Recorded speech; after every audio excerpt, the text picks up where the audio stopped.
బిడ్డ ప్రాణం కోసం తల్లడిల్లిన పేగుబంధం. క్యాంపు కార్యాలయంలో చింతమనేనికి తమ బాధను చెప్పుకున్న బాధితుడి తల్లి.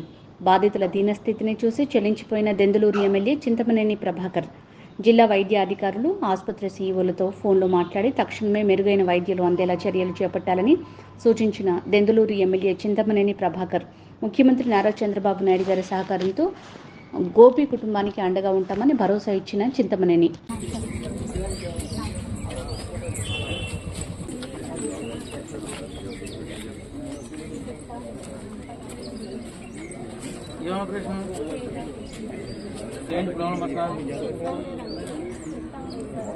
సార్ బాత్రూమ్ పేపర్ అది కలిపి స్టాపర్ కొట్టేసారు. బాత్రూమ్కి వెళ్తలేదండి. ప్రమాదం అయితే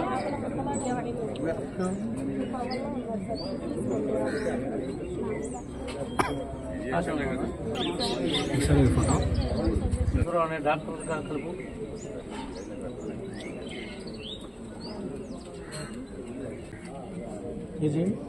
సత్య ఫోన్ వచ్చి డీమిట్ మరి వీళ్ళకి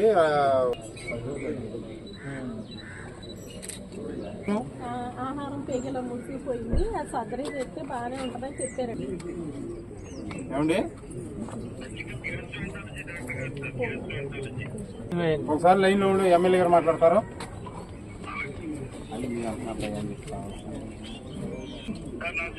నమస్తే డాక్టర్ గారు, మా కోవల్లో ఒక అతనికి సర్జరీ చేశాడు. ఆ సర్జరీ సక్సెస్ కాలా, అది క్రిటికల్ అయింది. ఇప్పుడు డాక్టర్ని అడుగుతుంటే నేనేమన్నా నా జీతం నుంచి చేపించాలా అంటున్నాడు. మరి మనం సర్జరీ చేసినప్పుడు ఆ సర్జరీ ఫెయిల్ అయినప్పుడు, ఆ పేషెంట్ పేదవాళ్ళు అయినప్పుడు, ఇబ్బంది పడుతున్నప్పుడు మానవతా ధర్మంతో మీ యాజమాన్యం కానీ వాళ్ళు కానీ వీళ్ళ కుటుంబానికి న్యాయం చేయాలి కదా, అతను బతికించడానికి ప్రయత్నం చేయాలి కదా. సీఓ గారు నమస్కారం. గురిపర్తి గోపి అనే దెందులూరు మండలం కోవల గ్రామస్తు. ఇతనికి సర్జరీ చేశారు మన హాస్పిటల్లో. ఆహారం సరిగ్గా తీసుకోలేకపోతున్నాడు, పేగు సన్నగా ఉందని చెప్పి ఆరోగ్యశ్రీలో హ్యాండిల్ చేశారట. అదేమైందంటే సర్జరీ ఫెయిల్ అయింది. ఇప్పుడు వీళ్ళకి అసలు ఏమీ తెలియదు.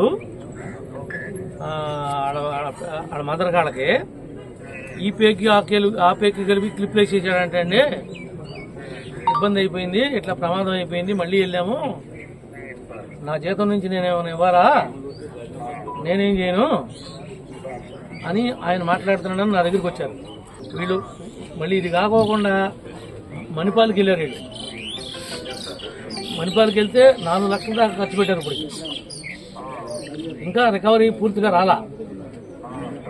కొద్దిగా మీరు ఆ పేషెంట్ని మన హాస్పిటల్కి పంపిస్తాను, మీరు ఎగ్జామిన్ చేసి డాక్టర్తో మాట్లాడి యాజమాన్యంతో మాట్లాడి ఈ కుటుంబాన్ని ఏ విధంగా ఆదుకోవాలి, ఆయన ఎట్లా బతికించాలనేది మీరు ప్లాన్ చేయండి. మళ్ళీ మీరు నేను ఎక్కడ గొడవపడడం ఇది ఈ పేషెంట్ గురించి. నాకేమో ఇటువంటి విషయాలు తెలిస్తే నేను సరిపెట్టుకోలేను. ఇప్పుడు 4 లక్షలు మణిపాల్లో అయింది.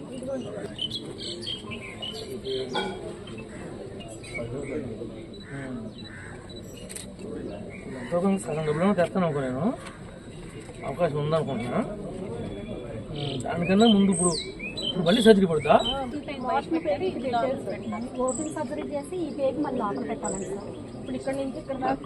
అర్థం ఏమవుతుందమ్మా, చిన్న వయసు కానీ ఏం కాదు, కానీ ప్రాణాపాయం అయితే లేదు. కానీ మీరు చెప్పిన దాని ప్రకారం మీరు రామకృష్ణ ఫోన్ చేయి,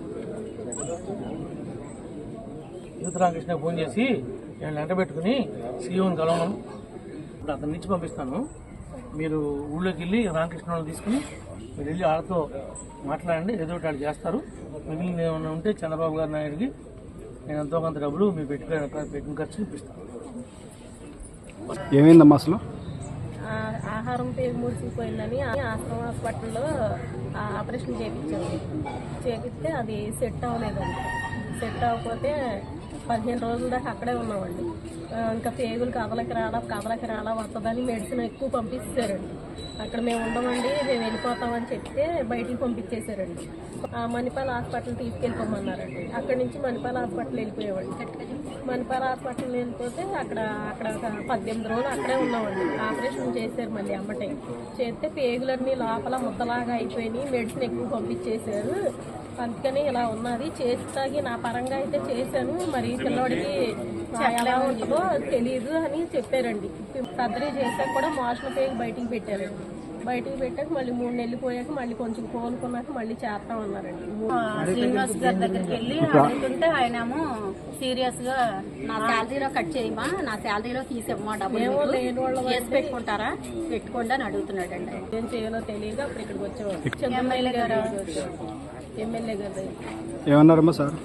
ఆయన నేను కనుక్కుంటాను, వాళ్ళకి ఫోన్లు చేసి మాట్లాడారండి.